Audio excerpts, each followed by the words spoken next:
सोचिए, आप उसी मिट्टी पर खड़े हैं जहां कभी आज़ादी की पहली चिंगारी जली थी, जहां आम सिपाहियों ने दुनिया की सबसे ताकतवर सल्तनत को ललकारा था और जहां इतिहास ने पहली बार कहा था, हिंदुस्तान गुलाम रहने के लिए पैदा नहीं हुआ। ये कोई कहानी नहीं, ये कोई कल्पना नहीं, ये हकीकत है 1857 की पहली जंग आज़ादी की। उस वक्त भारत अंग्रेज़ों के कब्जे में था। ईस्ट इंडिया कंपनी धीरे धीरे पूरे देश को निगल चुकी थी।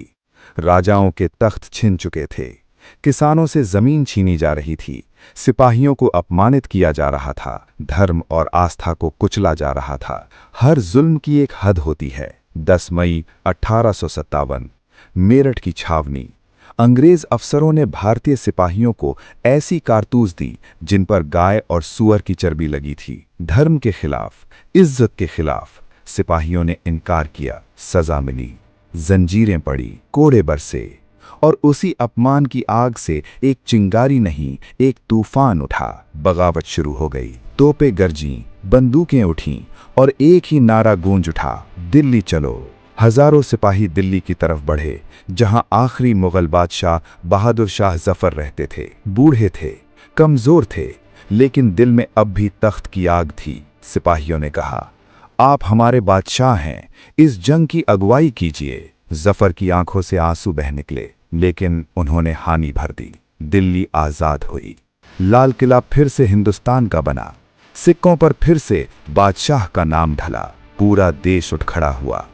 कानपुर में नाना साहब, झांसी में रानी लक्ष्मीबाई, अवध में बेगम हजरत महल, बिहार में 80 साल के वीर कुंवर सिंह, रानी लक्ष्मीबाई, घोड़े पर सवार, हाथ में तलवार, पीठ पर बंधा हुआ बच्चा और वो ललकार, मैं अपनी झांसी नहीं दूंगी। नाना साहब ने कानपुर में अंग्रेजों को घेरा।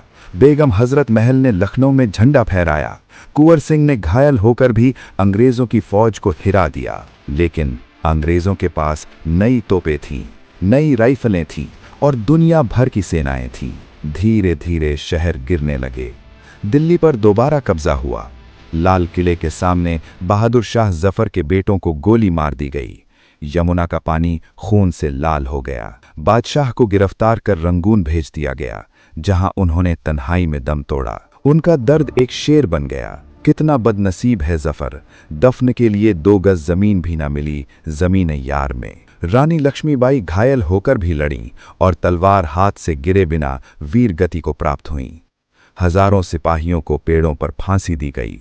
गली गली में लाशें टांगी गईं ताकि पूरा देश डर जाए। लेकिन डर खत्म नहीं हुआ, वो आग बन गया। अंग्रेज अफसर अपनी डायरी में लिखते हैं, हमने दिल्ली जीत ली, लेकिन इस देश का दिल नहीं। 1857 की क्रांति हार गई, लेकिन इसने अंग्रेजी हुकूमत की नींव हिला दी। ईस्ट इंडिया कंपनी खत्म कर दी गई। भारत सीधे ब्रिटिश ताज के अधीन आ गया। अंग्रेज समझ चुके थे, ये मुल्क अब चुप नहीं रहेगा। और सच में 1857 के बाद भारत कभी पहले जैसा गुलाम नहीं रहा।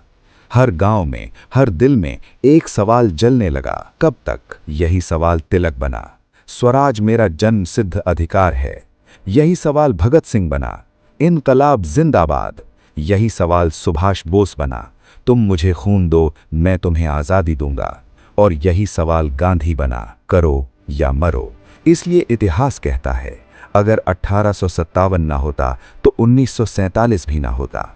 अगर मेरठ के सिपाही उस दिन चुप रह जाते तो शायद भारत आज भी किसी साम्राज्य का गुलाम होता।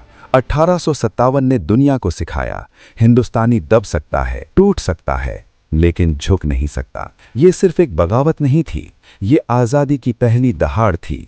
एक ऐसी दहाड़ जो आज भी इस देश की मिट्टी में गूंजती है।